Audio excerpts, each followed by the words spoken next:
నమస్తే. ఎన్నో ఆధ్యాత్మిక అంశాలే కాకుండా జానపదాలకి సంబంధించి జానపదం, జ్ఞానపదం అనే కార్యక్రమం ద్వారా మనకి ఎన్నో పాటల్ని, జానపదంలో ఉన్నటువంటి అంతరార్థాన్ని, అసలు పాట ఎక్కడ పుట్టింది అన్న విషయాల్ని గతంలో చాలా వీడియోస్ చేసున్నాం. తప్పకుండా ప్రతి వీడియోని వాచ్ చేస్తూ, ఈరోజు ఏ పాట గురించి వివరించబోతున్నారు కసిరెడ్డి వెంకటరెడ్డి గారు? తన మాటల్లోనే తెలుసుకునే ప్రయత్నం చేద్దాం. వ్యవసాయదారుడు భూమి దున్నుతాడు, హ్మ్. విత్తనం వేస్తాడు, పంట వచ్చేంత వరకు దాన్ని కాపు కాస్తాడు. అందుకే కాపు అంటారు అతన్ని. అవును. కాతను రక్షించేవాడు కాపు. కాపు అంటే రక్షణ అని కూడా. హ్మ్. హ్మ్. కాపు అంటే వ్యవసాయదారుడు అనే అర్థం కూడా వస్తుంది. అయితే ఆ విధంగా ఆ ఇంటికి వస్తుంది. అది ఒక జొన్నలు కావచ్చు, సజ్జలు కావచ్చు, ఏదైనా కావచ్చు. హ్మ్. అవి తెచ్చిన తర్వాత ఇంట్లో ఉన్నటువంటి వాళ్ళు వాటిని ధాన్యంగా మార్చుకుంటారు, వంటగా చేస్తారు. అది అందరూ ఎవరు ఎట్లా తినాలి, ఏం శక్తి సంపాదించాలి, మళ్ళీ ఎవరి పని వాళ్ళు చేసుకోవాలి, ఇదంతా ఉంటుంది. అయితే ఇక్కడ ఓ కోడలు ఇంటికి తెచ్చినటువంటివి తీసి తాను ధాన్యం తయారు చేసింది, తానే వంట చేసింది. ఆ వంట చేసి కుడుములు తయారు చేసింది. అది వంట అంటే కుడుములే. అది ఇక్కడ చెప్పడం ఎట్లా ఉందంటే హాస్యంతో కూడుకొని ఉంటుంది. పోత పోత నాకు ఒక్క జొన్న కంకి దొరికి రారో రారో చెలియలారా. ఒక జొన్న కంకి దొరికింది, స్నేహితులందరినీ పిలుస్తుంది. జొన్న కంకి తీసుకుపోయి మూలకు వేస్తే రారో రారో చెలియలారా.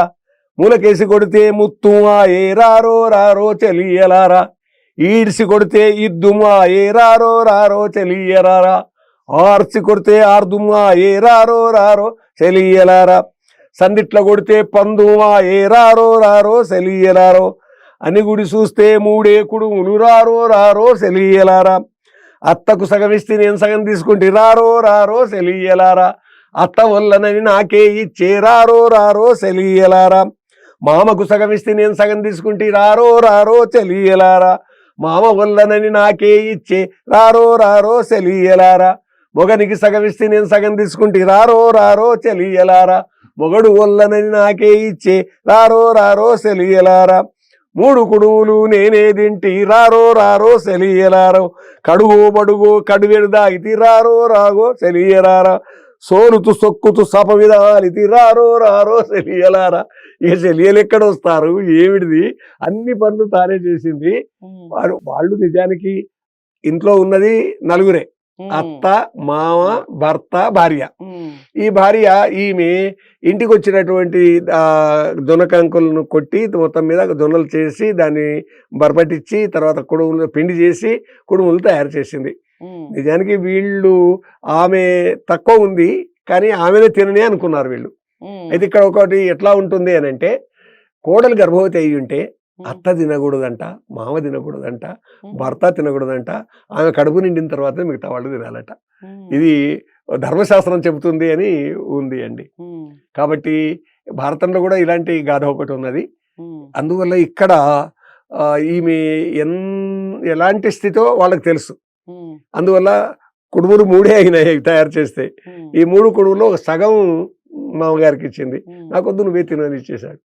మళ్ళీ ఇంకో దాంట్లో సగం అత్తగారికి ఇచ్చింది, ఆమె నువ్వే తిను అని అంది. భర్తకి ఇచ్చింది, నువ్వే తిను అన్నారు. కానీ మూడు కుడుములు నేనే తిన్నా, ఇక మీరు రండి అని స్నేహితులను పిలుస్తూ ఉంది. కాబట్టి ఇలాంటి స్థితి ఏమిటి అని అంటే, కష్టపడుతున్నటువంటి కోడలు కడుపు మొదలు నిండాలి. దీని వెనుక ఉన్న అంతరార్థం అది. పైకి చూడడానికి ప్రేమతో వీళ్ళందరినీ రారో రారో అంటున్నది, కానీ ఆమె కడుపు నిండితే మా అందరి కడుపు నిండినట్టే.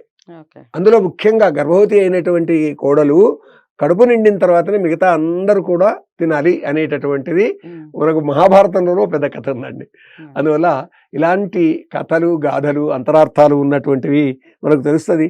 పైకి చూడడానికి ఏం బూకటి కోడలమ్మా అనేటటువంటి విధంగా లోకం అంటే అనింది, కానీ దాని వెనుక ఒక పరమార్థం ఉంటుందండి. అది ఈ జానపదంలో దాగి ఉన్నటువంటి అంతరార్థం. సో జానపదం నిజంగా ప్రతి పాటలో కూడా ఏదో ఒక అంతరార్థం ఉంటుంది. అది పుట్టడానికి ఒక కారణం కూడా ఉంటుంది. ఆ కారణాన్ని వివరిస్తూనే ఒక పాట పుడుతుంది. ఇప్పుడు ఎంత చక్కటి కారణం చెప్పారు. గర్భవతిగా ఉన్న వాళ్ళని నిజంగా భగవంతులతోనే పోలుస్తారు. చాలా అపురూపంగా చూస్తారు ప్రతి ఇంట్లో కూడా నాకు తెలిసి. అలాంటి వాళ్ళ కడుపు నిండిన తర్వాతనే మనం తినాలి అన్న ఉద్దేశంతో పుట్టిన ఈ పాట ఏదైతే ఉందో చాలా అంటే చాలా ఆనందాన్ని, అలాగే కాస్త హాస్యాస్పదంగా కూడా ఉండటం, చాలా చక్కగా పాడి వినిపించారు కసిరెడ్డి వెంకటరెడ్డి గారు. మరి ఈ పాటని అందరికీ చేరువ చేయండి. లైక్ చేసి ఛానల్‌ని సబ్స్క్రైబ్ చేసుకోండి. మరో మంచి పాటతో మళ్ళీ కలుద్దాం. నమస్తే.